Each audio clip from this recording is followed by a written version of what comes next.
할렐루야. 거룩하고 복된 주님의 날에 이렇게 하나님께 예배드리기 위해 주의 보좌 앞에 나오신 여러분들 주님의 이름으로 환영합니다. 이제 우리 마음과 뜻과 정성을 다해서 하나님께 예배드리겠습니다. 다 함께 자리에서 일어나셔서 신령과 진정으로 아버지 하나님께 예배드립니다.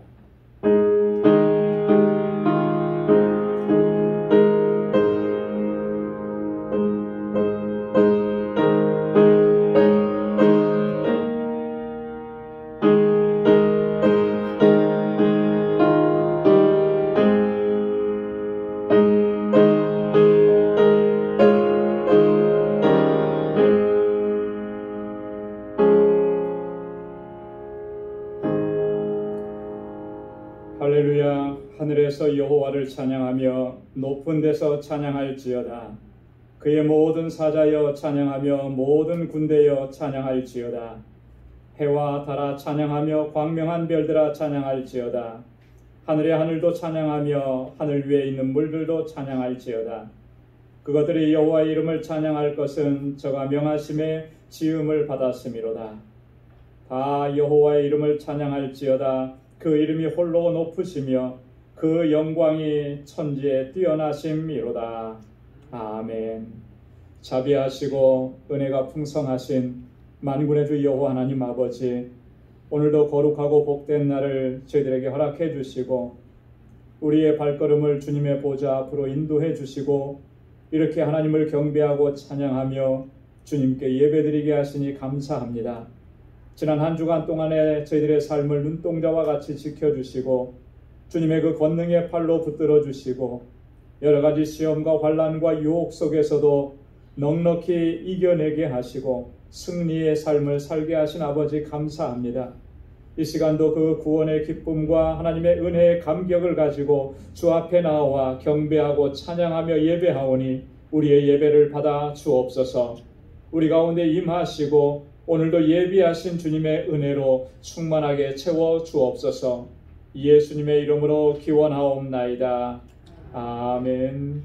전능하사 천지를 만드신 하나님 아버지를 내가 믿사오며 그 외아들 우리 주 예수 그리스도를 믿사오니 이는 성령으로 잉태하사 동정녀 마리아에게 나시고 본디오 빌라도에게 고난을 받으사 십자가에 못 박혀 죽으시고 장사한 지 사흘 만에 죽은 자 가운데서 다시 살아나시며 하늘에 오르사 전능하신 하나님 우편에 앉아 계시다가 저리로서 산 자와 죽은 자를 심판하러 오시리라. 성령을 믿사오며 거룩한 공예와 성도가 서로 교통하는 것과 죄를 사하여 주시는 것과 몸이 다시 사는 것과 영원히 사는 것을 믿사옵나이다. 아멘. 자리에 앉으시기 바랍니다. 찬양으로 하나님께 영광 돌리겠습니다.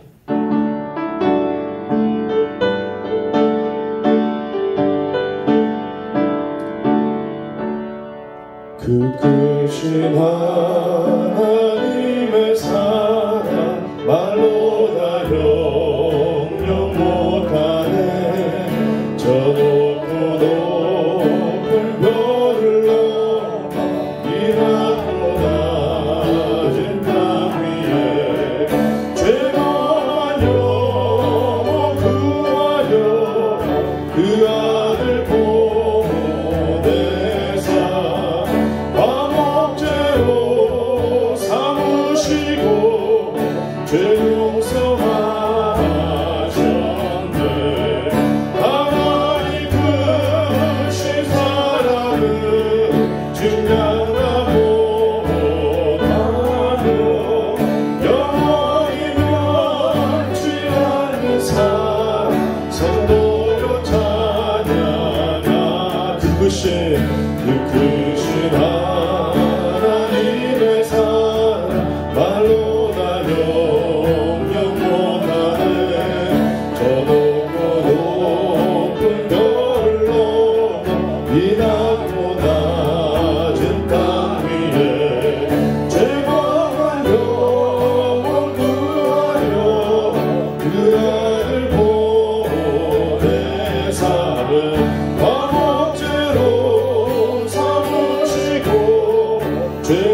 괴로운 시절 지나가 땅 위에 영화를 할 때 죽이지 않던 영혼들 그 소리 외쳐 울어도 주님의 성도들에게 그 사랑 베풀사 우리의 죄 사했으니 그의 잊을까 하나님 크신 사랑을 중량다 못하며 영원히 변치 않는 사랑 성도여 찬양하세 하늘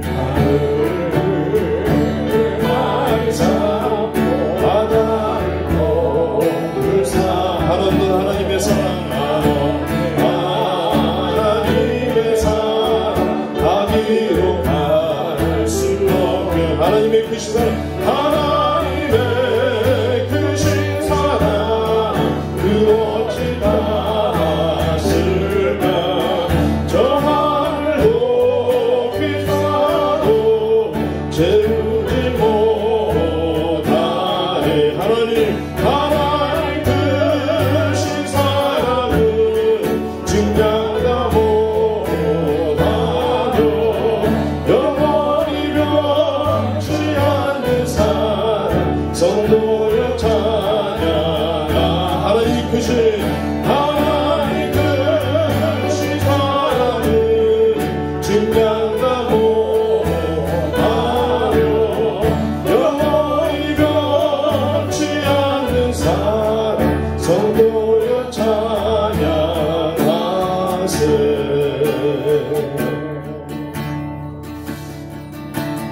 거룩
하신 주 성삼위일체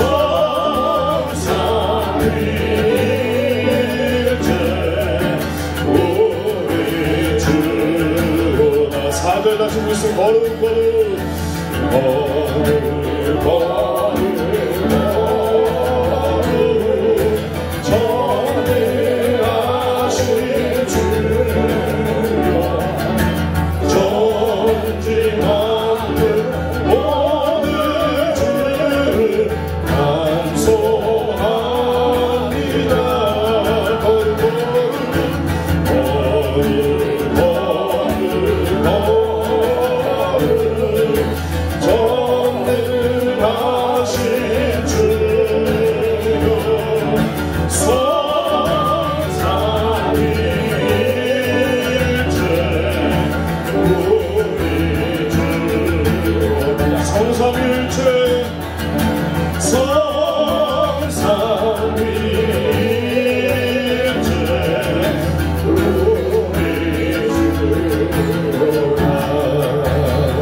예배를 위해서 우리 잠깐 기도드리겠습니다. 주님,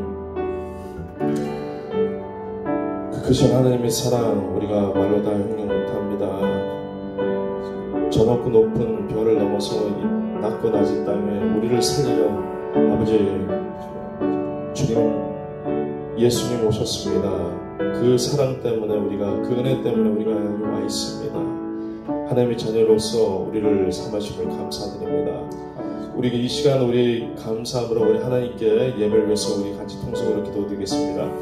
아버지 주님 감사합니다. 그 크신 사랑 신령 다 못합니다. 주님 신령과 진정 없어 예배드리게 하여 주시옵시고, 거저갔다 거저오는 우리 신령들 없게 하여 주시옵시고, 신령과 진정으로 싸우시게 예배드릴 수 있는 아침 우리가 아침 되게 하여 주시옵소서. 보좌 앞에 주님 왔습니다. 성삼위일체 우리 주님을 찬양하고 구원하신 우리 예수님을 아버지 찬양드립니다. 아버지 우리의 마음을 지정하시고 한심양심을 주님께서 만져주시고 참으로 아버지 주님의 말씀을 따라서 우리가 살아가는 삶을 도와주시옵소서. 주님 오심을 준비하는 아름다운 아버지 시간 되게 하여 주시옵소서. 한심양심을 주님만을 위해서 아버지 주님 살아갈 수 있도록 도와주시옵소서.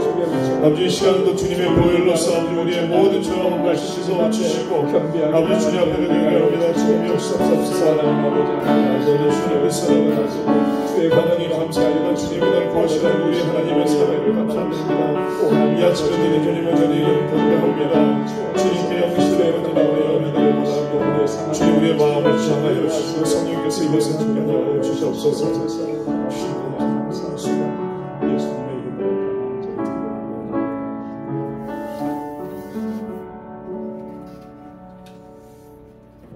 기도드리겠습니다. 은혜가 풍성하시고 자비하신 여호와 하나님 아버지, 저희들을 지난 한 주간도 주님의 크신 은혜와 평강 가운데 지켜주시고 오늘 이렇게 복되고 거룩하게 구별하신 주님의 날, 주님의 보좌 앞으로 인도해 주셔서 거룩하신 아버지께 예배드리게 하시니 감사드립니다.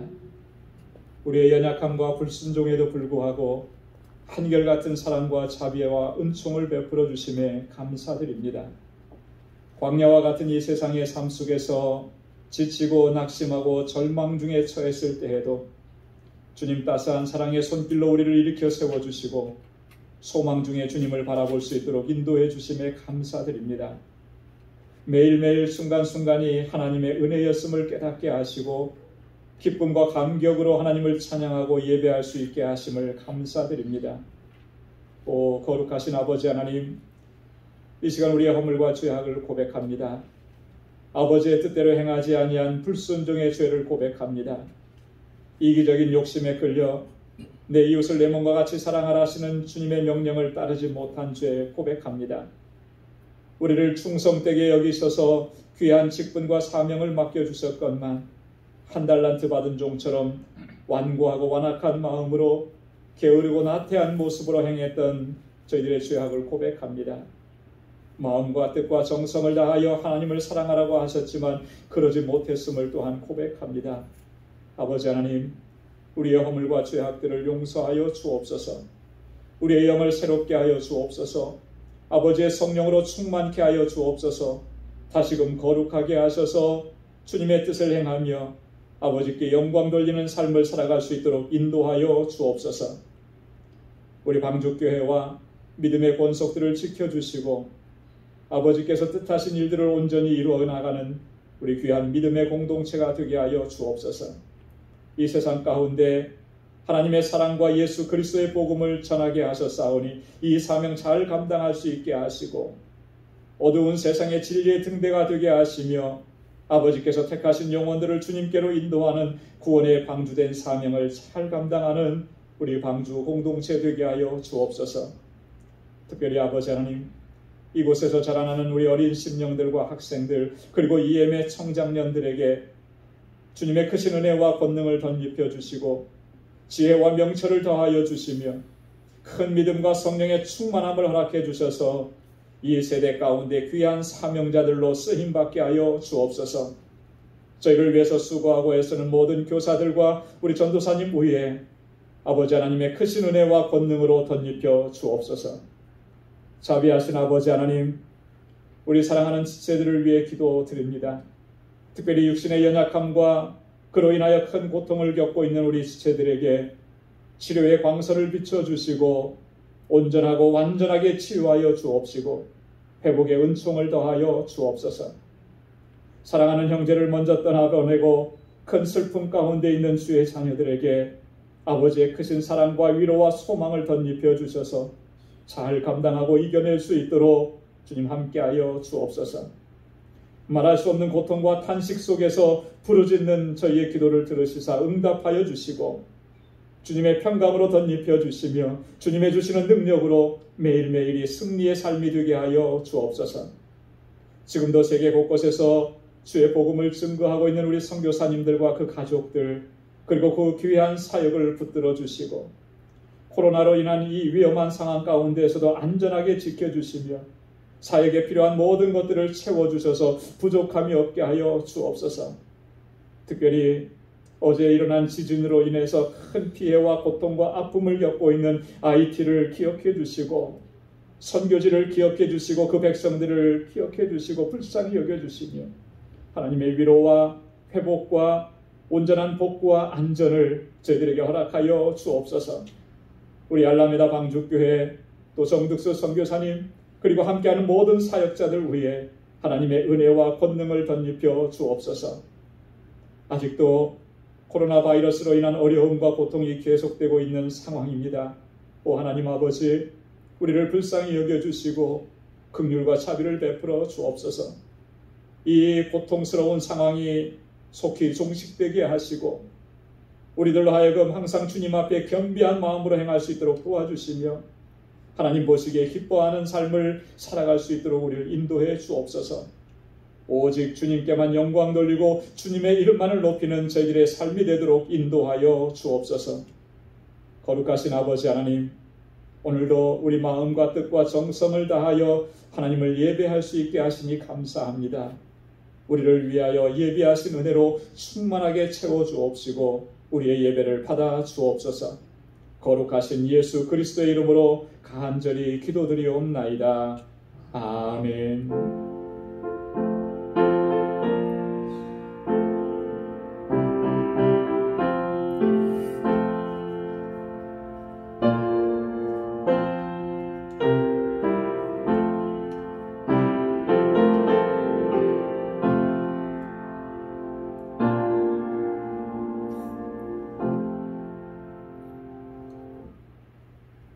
이 시간 오늘 우리에게 주시는 하나님의 말씀 함께 봉독하도록 하겠습니다.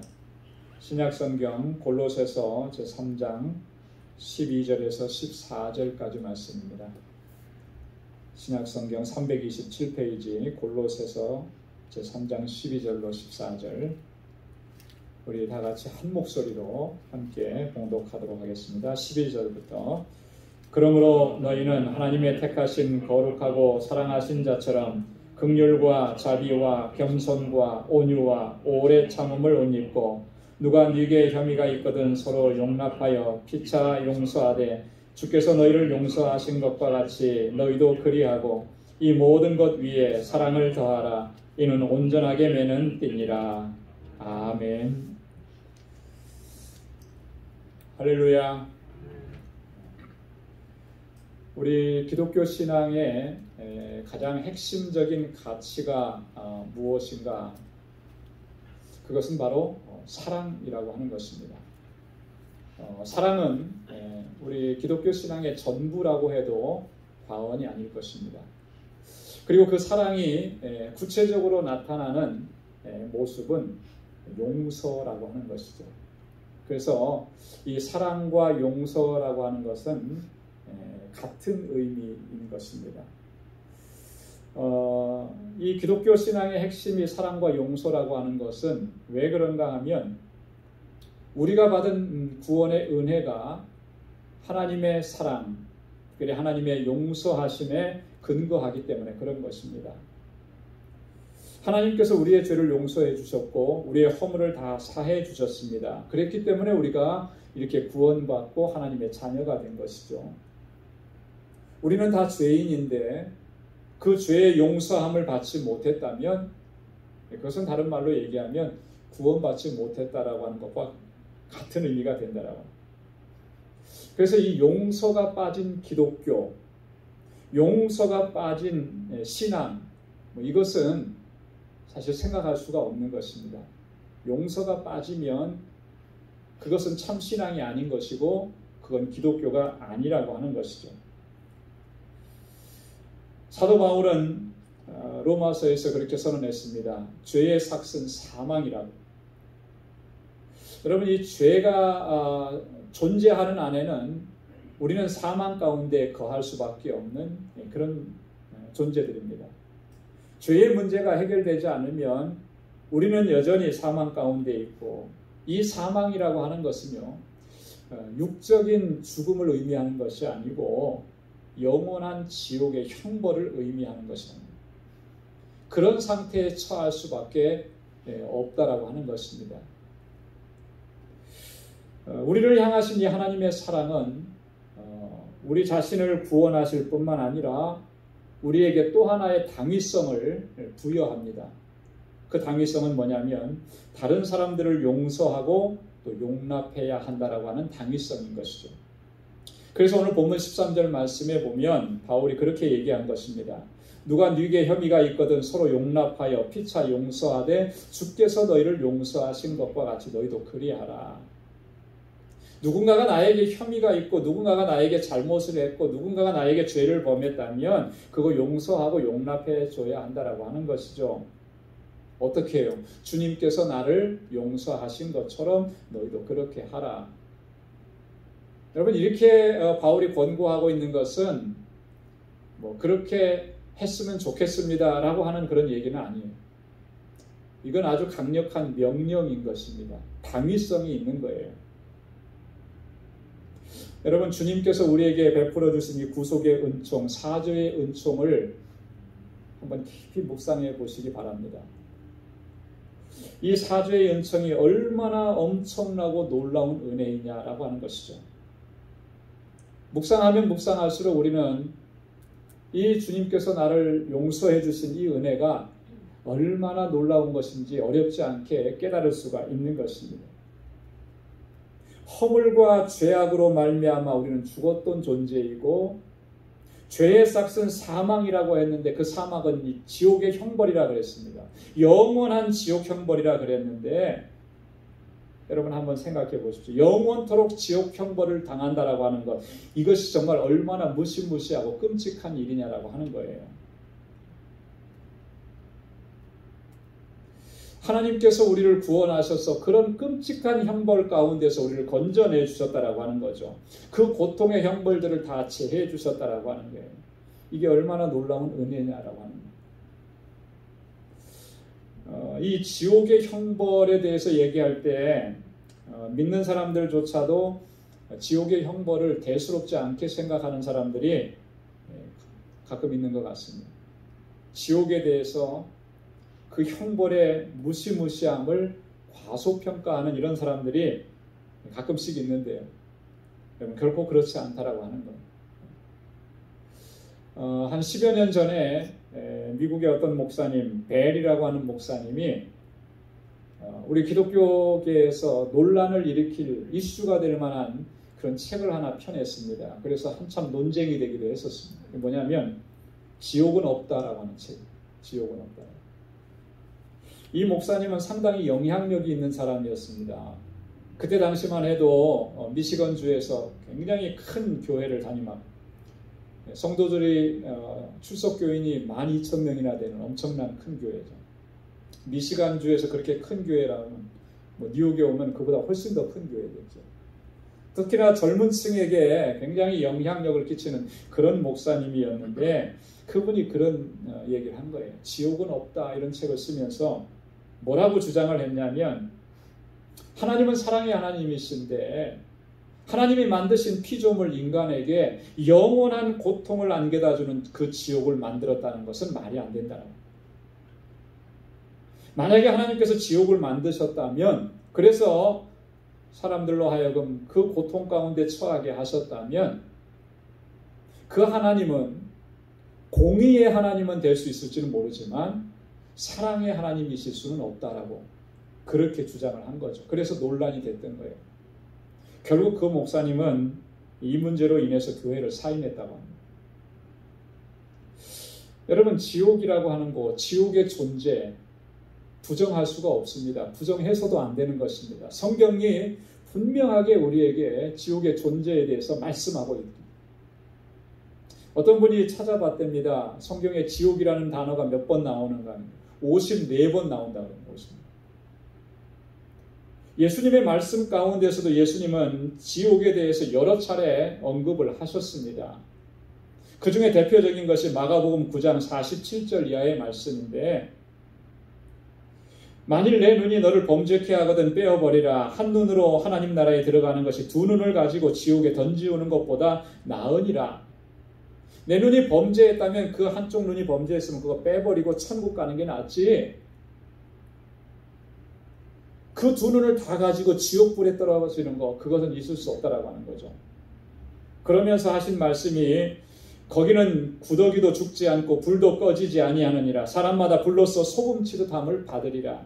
지옥이 어떤 곳이라고 하는 것을 아주 분명하게 생생하게 주님께서 이렇게 말씀을 해주셨다라고 하는 것이죠.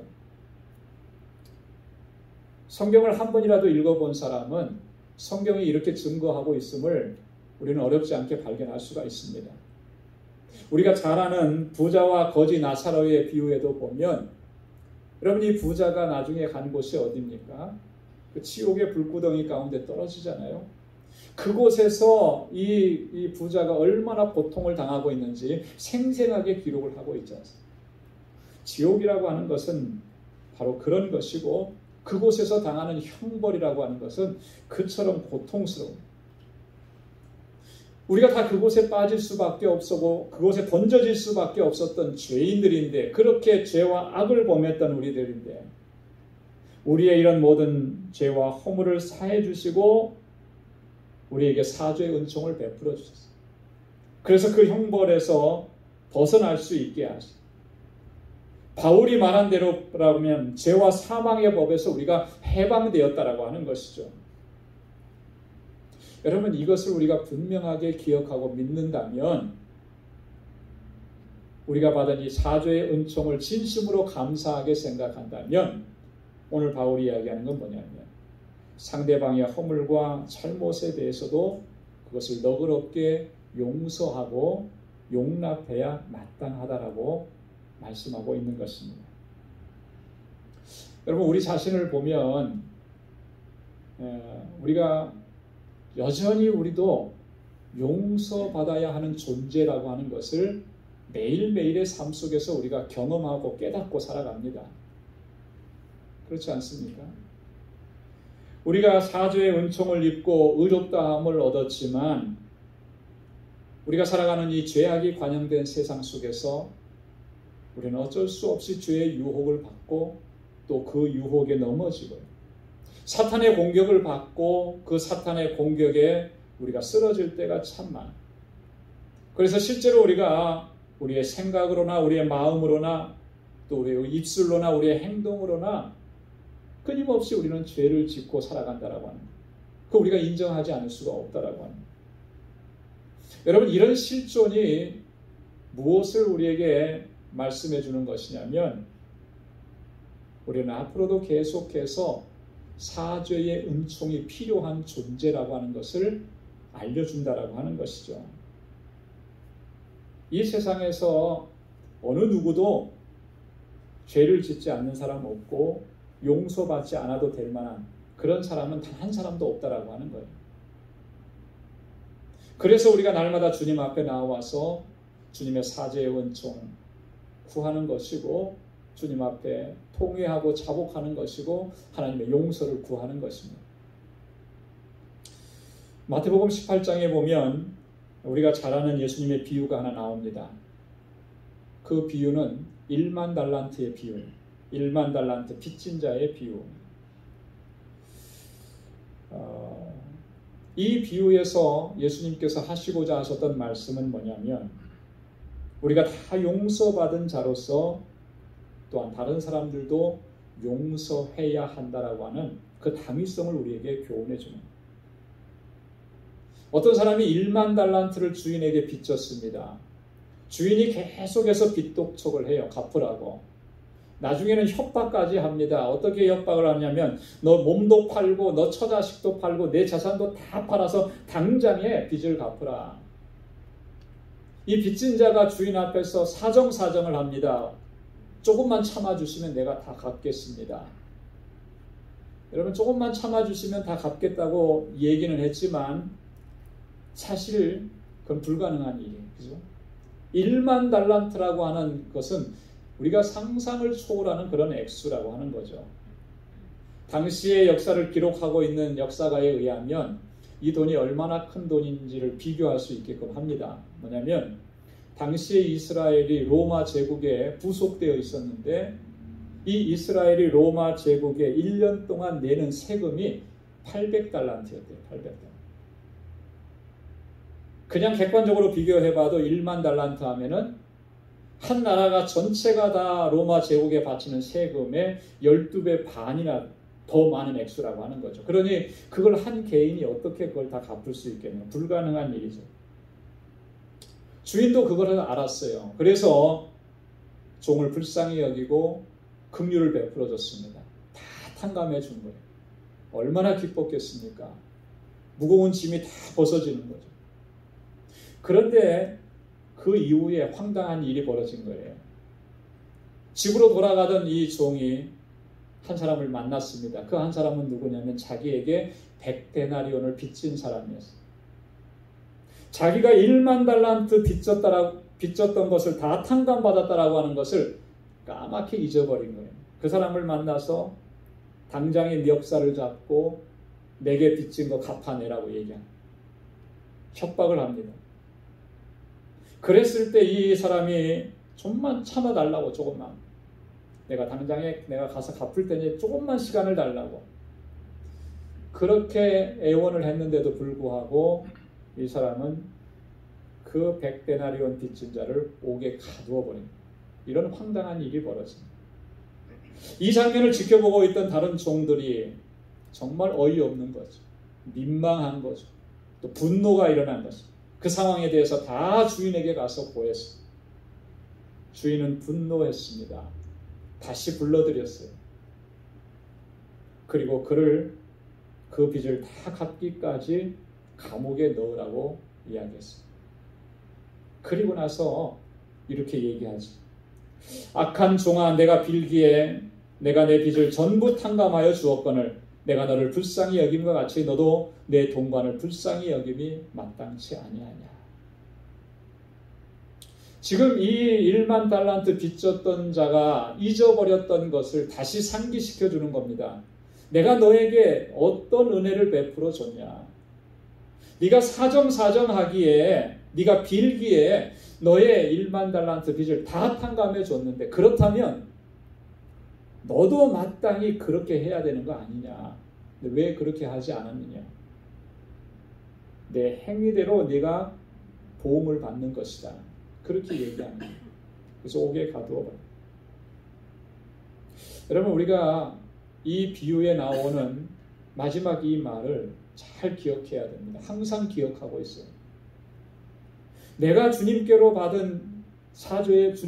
받은 사죄의 은총은 1만 달란트를 탕감받은 것과 같은 거예요. 그거는 감히 우리가 설명할 수 없고 상상할 수 없는 놀라운 그런 은총을 입었다라고 하는 거예요. 이거 결코 잊어서는 안 된다라고 하는 것이죠. 여러분, 주님께서 이 비유를 말씀하신 것은 구체적인 상황이 있습니다. 그 상황은 뭐냐면 베드로가 예수님께 이런 질문을 했기 때문에, 형제가 나에게 잘못을 하면, 죄를 지으면 몇 번이나 용서해 주면 좋겠습니까? 7번만 용서해 주면 충분한 것입니까? 7이라고 하는 숫자는 완전한 숫자니까 완전히 용서한 거 아닙니까? 그때 주님이 하신 말씀은 7번뿐 아니라 70번씩 7번이라도 용서해 주라 그랬어요. 그리고 나서 결론적으로 예수님께서 뭐라고 말씀하셨냐면, 마태복음 18장 35절에 이런 말씀을 하셨어요. 너희가 각각 중심으로 형제를 용서하지 않으면 내 천부께서도 너희에게 이와 같이 하시리라. 엄청나게 충격적인 말씀을 하신 거예요. 너의 중심에서 형제를 용서하지 않으면 너의 천부께서도, 하늘에 계신 아버지께서도 너희에게 그렇게 하실 것이다 라고 하는 거예요. 여러분, 얼마나 정말 끔찍한 말씀이죠. 내가 나에게 잘못한 저 사람을 용서하지 않았는데 그 용서하지 않은 것이 결국에는 하나님께로부터 내가 그런 대우를 받게 된다라고 하는 거예요. 정말 무시무시한 말씀 아니겠습니까? 하나님께 용서받은 사람은 당연히 마땅히 다른 사람들의 죄에 대해서도, 허물에 대해서도, 내게 어떤 잘못을 한 것에 대해서도 그렇게 용서해야 마땅하다라고 하는 것을 우리에게 말씀을 해주고 있다라는 거예요. 여러분, 우리가 하나님께 진 빚이 1만 달란트만 되겠습니까? 2만 달란트, 10만 달란트, 100만 달란트도 더 되고도 남는 것이죠. 1만 달란트를 빚졌다라고 하는 것은 이런 의미예요. 죽었다 깨어나도 우리의 능력으로는 그것을 다 갚을 수 없는 엄청난 빚이라고 하는 것을 우리에게 말씀을 해주시는 거예요. 그런데 주님께서는 우리를 불쌍히 여겨주신 거예요. 우리를 긍휼히 여겨주신 겁니다. 아무런 조건도 없이, 아무런 담보도 없이 그 빚을 모두 탕감해 주셨다라고 하는 거예요. 그래서 오늘 우리가 이 자리에서 이렇게 하나님을 예배할 수가 있게, 하나님께서 우리의 모든 빚을 다 탕감해 주시고 다 용서해 주시고 사죄의 은총을 허락해 주시면서 딱 한 가지 우리에게 요구하신 것이 있어요. 그게 뭐냐면 오늘 말씀하신 것처럼 하나님께서 우리를 용서하신 것처럼 우리도 서로 용서하고 용납해야 한다라고 하는 거예요.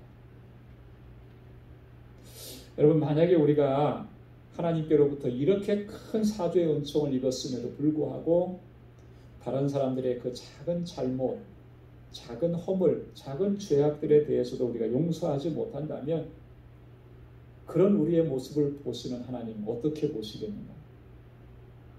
하나님 앞에서 우리가 정말 괘씸하기 짝이 없을 거 아니에요. 하나님께서 우리를 보시기에 어처구니 없다고 그렇게 보시지 않겠습니까? 내가 정말 1만 달란트의 빚진 자라는 사실을 내가 기억하고 있는 사람, 그리고 그 모든 빚을 다 탕감받았다라고 하는 사실을 잊지 않고 늘 기억하는 사람, 다른 사람들의 허물과 잘못을 용서하고 용납하는데 큰 어려움이 없습니다. 왜 용서하지 못하고 왜 용납하지 못하느냐면 우리가 자꾸 잊어버리기 때문에 그래요. 내가 어떤 존재였는지를 잊어버리는 거예요.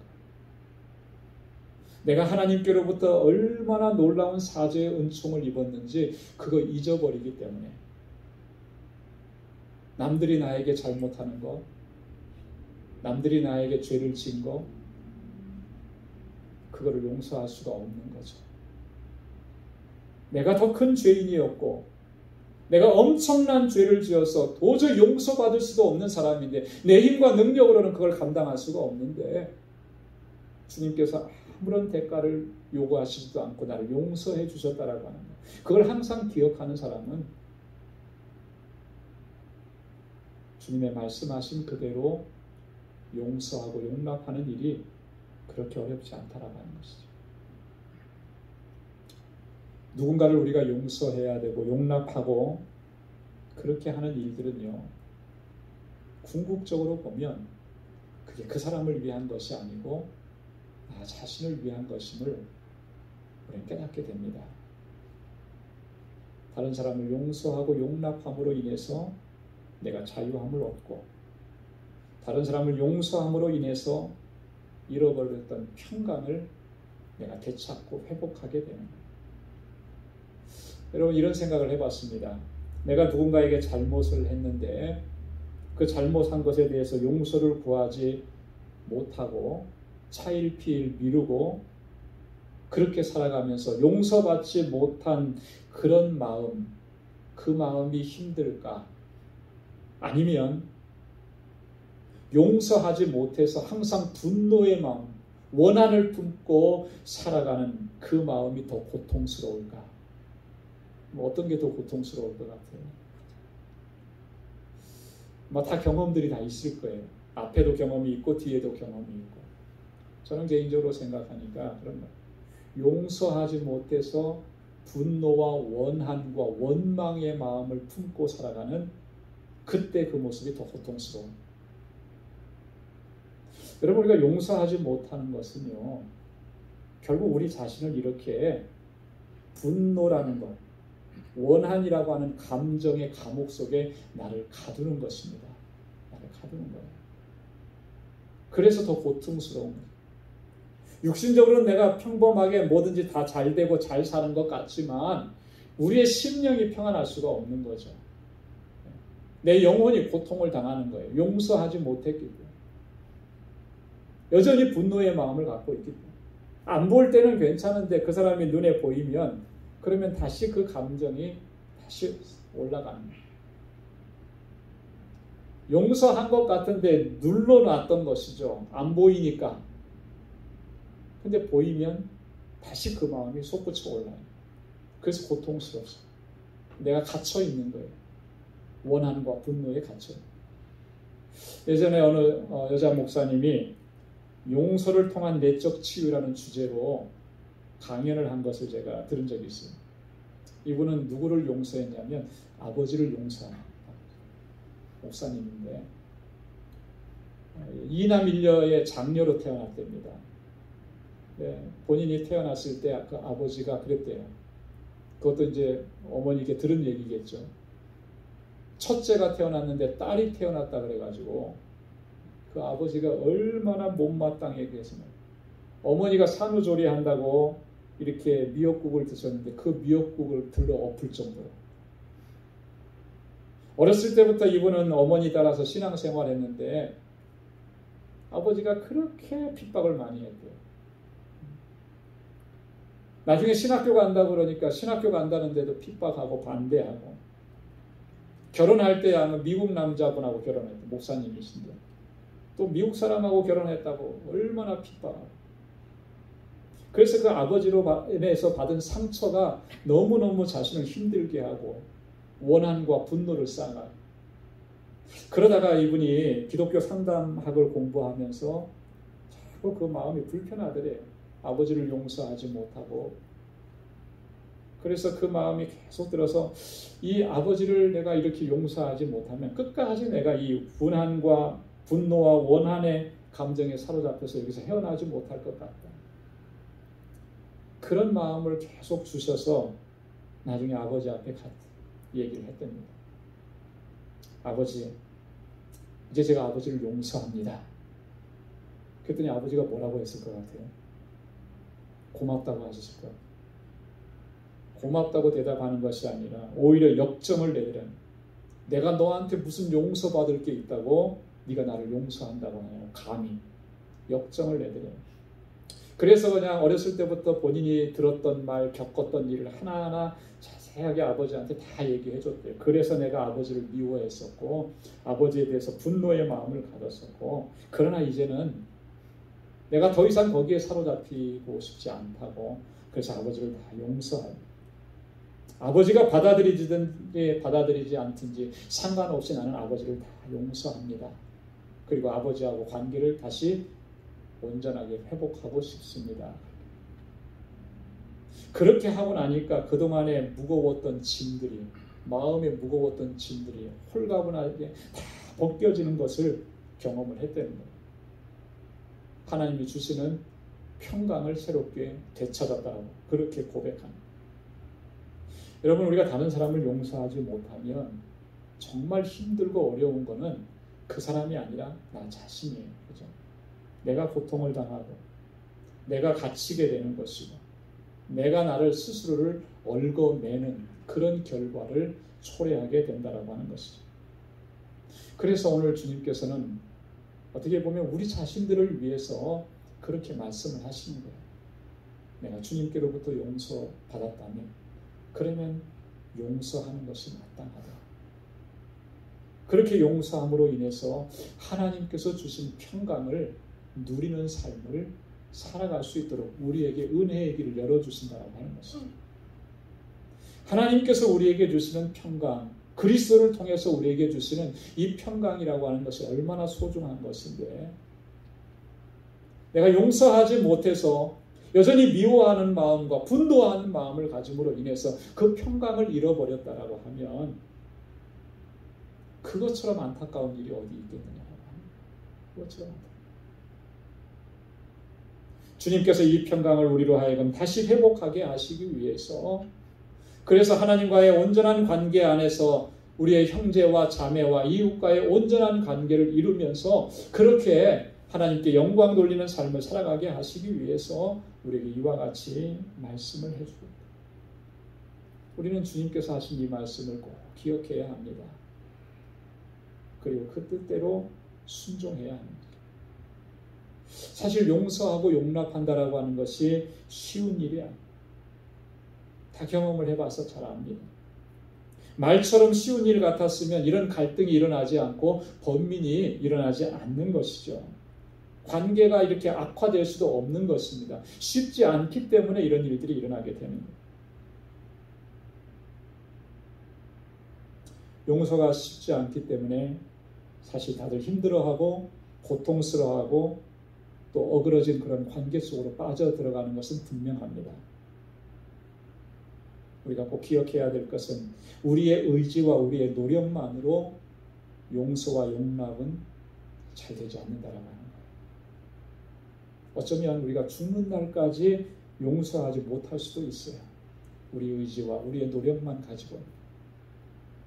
성령께서 도우셔야 하는 것입니다.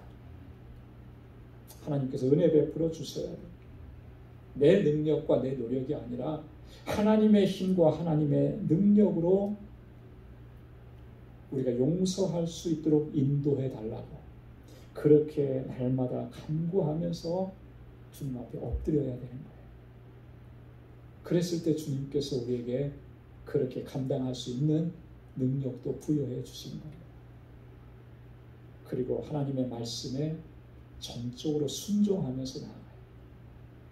용서하라고 하셨으니까 용서해야 돼요.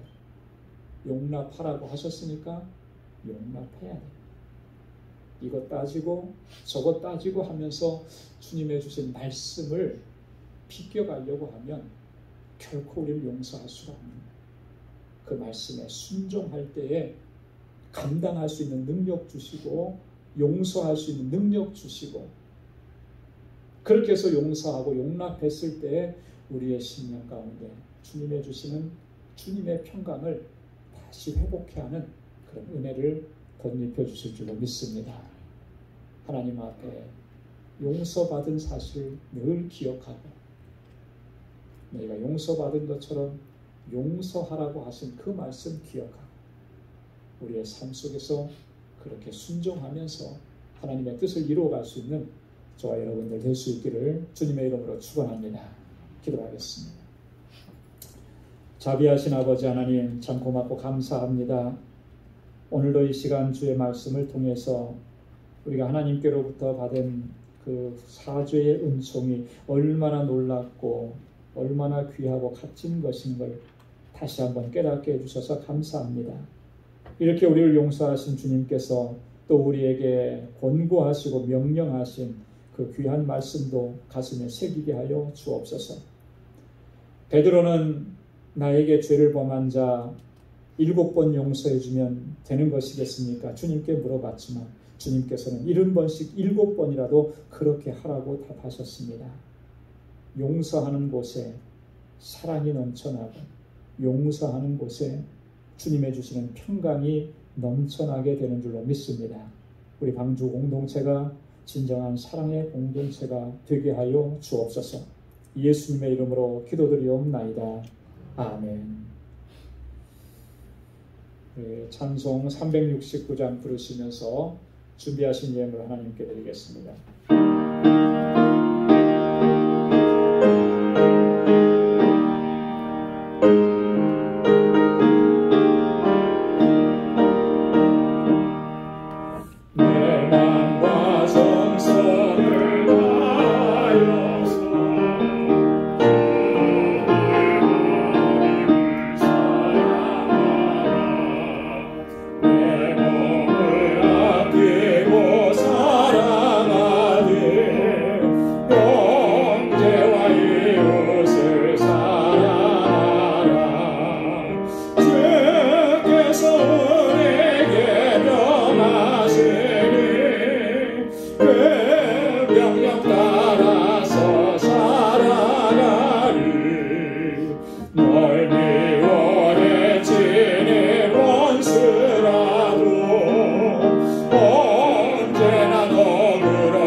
풍성하시고 자비하신 아버지 하나님, 오늘도 거룩하고 복된 이날 주님을 경배하고 찬양하고 예배하게 하시니 하나님 감사합니다.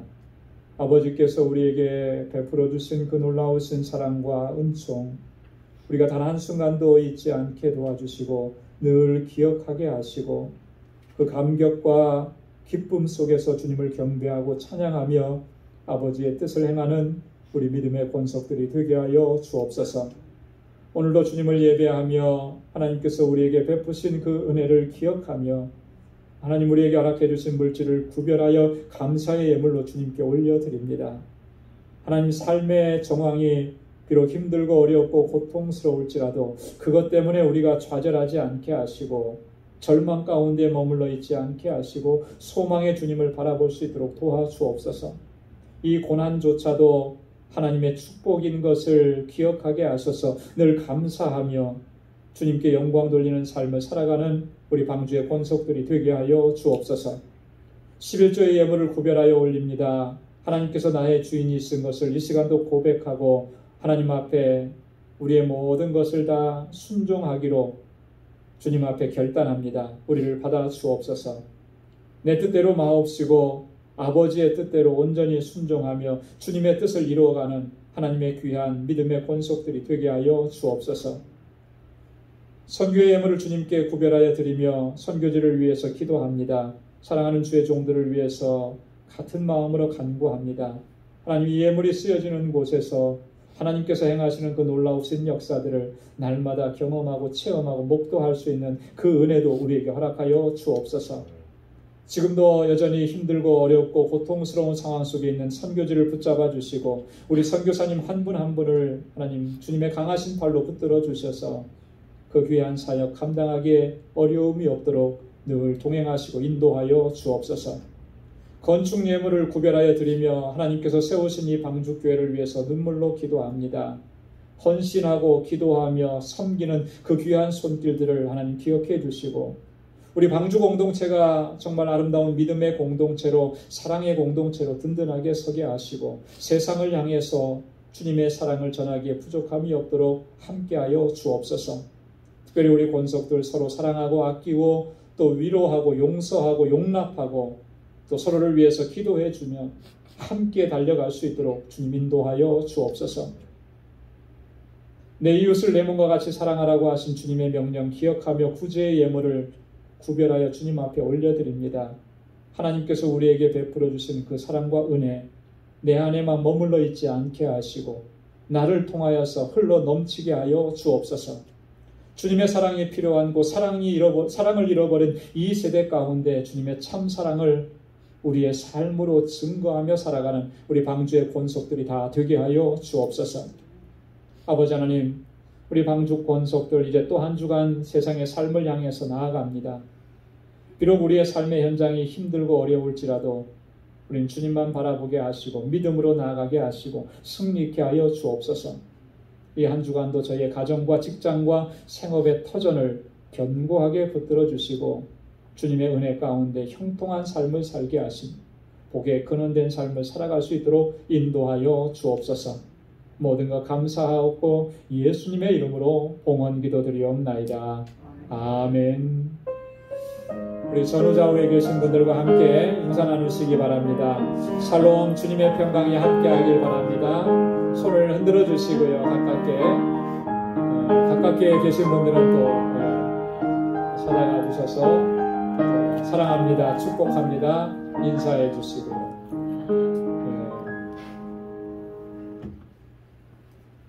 정말 빨라요. 우리 인사 빨리 끝내고 자리에 앉는 속도가 너무 빨라요.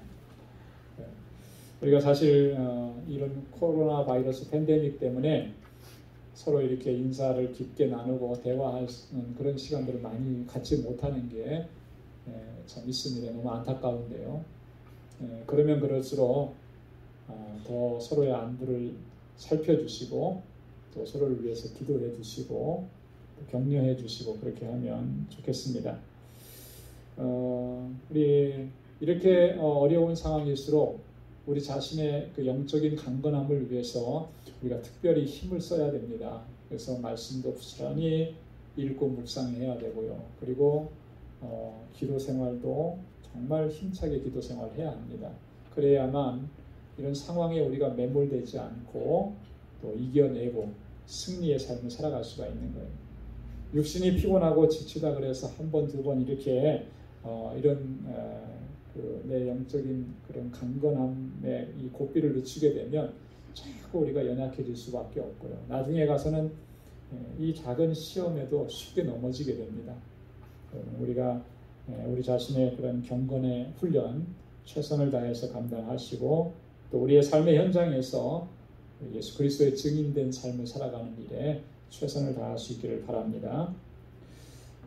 우리 이승혜 집사님 친정 오빠, 친오빠께서 한국에 계시는데 갑작스럽게 지병으로 인해서 소천했다는 소식을 지난 목요일날 받으셨다 그래요. 너무나 좀 황망하기 그지없다고 생각이 드는데 장례 절차는 아마 다 마친 것으로 알고 있습니다. 그 유가족들을 위해서 여러분 하나님께서 위로해 주시고 또 하나님께서 새 힘을 허락해 주시도록 위해서 기도해 주시기를 부탁드리겠습니다. 저는 우리 뉴욕로의 장로고시 주관을 위해서 오늘 출타를 하게 됩니다. 위해서 기도해 주시고요. 9월부터 시작되는 우리 주간 성경 공부 지금 예정하고 있는데 참석 원하시는 분들은 저에게 미리 신청해 주시면 고맙겠습니다. 우리 연로하신 어르신들과 환우분들을 위해서 그 이름을 불러가면서 여러분 계속 기도해 주시기를 부탁을 드리겠습니다. 여러분들 뉴스를 통해서 다 또 보신 분 잘 아시겠지만 어제 아침에 IT에 큰 지진이 일어나서 오늘 아침 뉴스까지 보니까 300명 이상이 사망자가 보고되고 있다고 합니다. 근데 그보다 아마 피해자는 훨씬 더 많을 거라고 하고요. 또 16일과 17일 사이에 허리케인이 IT를 통과할 것 같다고 이렇게 기상청이 보도하고 있습니다. 엎친 데 덮친 격으로 참 이런 큰 어려움이 또 닥쳐오는데 여러분 IT를 위해서 기도해 주시고 IT에 우리 선교사님들도 많이 들어가 계세요. 우리 박창환 선교사님도 계시고 또 선교센터도 있고 위해서 기도해 주시고 잘 회복될 수 있도록 그렇게 여러분 기도해 주시길 바라고요. 어저께 사실은 그 박창환 선교사님이 걱정이 돼서 전화를 드렸어요. 지금 IT에 들어가 계시고 근데 어제 아프리카를 가기 위해서 IT에서 나오시는 날이었대요. 어저께 밤에 늦게 통화가 됐는데 IT에서 나오려고 비행기를 탔는데 지진이 일어났죠. 다행히 그 수도에는 피해가 좀 적답니다. 거기에서 센터에서 한 10마일 정도 떨어진 멀지 않은 곳이에요. 거기에서 지금 집중적으로 피해가 일어났다. 그래서 비행기가 5시간 동안 못 떴답니다. 다행히 감사하게도 그 이후에 기타 여진이나 이런 것들이 발생하지 않아서 비행기가 뜰 수 있어서 어저께 밤 9시에 이제 아침에 출발했는데 밤 9시에 도착을 하신 거예요. 참 기적같이 또 나오게 하신 것 같고 그것도 감사하고 왜냐하면 선교사님이 앞으로 해야 될 일들이 있거든요. 아프리카 가서 지난번에도 말씀드린 것처럼 그렇게 해야 될 일정들이 있는데 그것에 지장받지 않도록 또 안전하게 또 하나님께서 이렇게 인도해 주신 거 보면 참 너무나 감사하다는 생각이 듭니다. 그렇지만 이 IT가 참 지금 너무나 어려운 상황이 되어버렸습니다. 계속해서 지금 IT는 거기서 헤어나오질 못해요. 어떤 면에서 보면 그런 상황들이 저들에게 복음이 또 더 잘 전해질 수 있는 그런 상황과 환경이 될 수도 있습니다. 그래서 우리 선교사님들과 또 사역 그리고 IT 나라를 위해서 여러분 집중적으로 기도 많이 해주시길 부탁드립니다. 우리 다 함께 자리에서 일어나셔서 마지막 찬양 1절 부르시겠습니다.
이제는 우리 주 예수 그리스도의 무한하신 은혜와 하나님 아버지의 크고 놀라우신 사랑과 성령의 위로 교통 충만하심의 역사가 주님께서 우리를 구속해 주시고 베풀어 주신 그 사죄의 은총을 기억하며 서로 용납하고 용서하고 이해하고 서로를 위해 기도해 주고 아름다운 사랑의 공동체를 이루어 가기로 결단하는 우리 방주의 모든 믿음의 권속들과 지진으로 인하여서 큰 고통과 아픔과 괴로움 가운데 있는 IT의 모든 백성들과 또 우리 선교사님들 위해 이제로부터 영원까지 함께 하시기를 간절히 축원하옵나이다.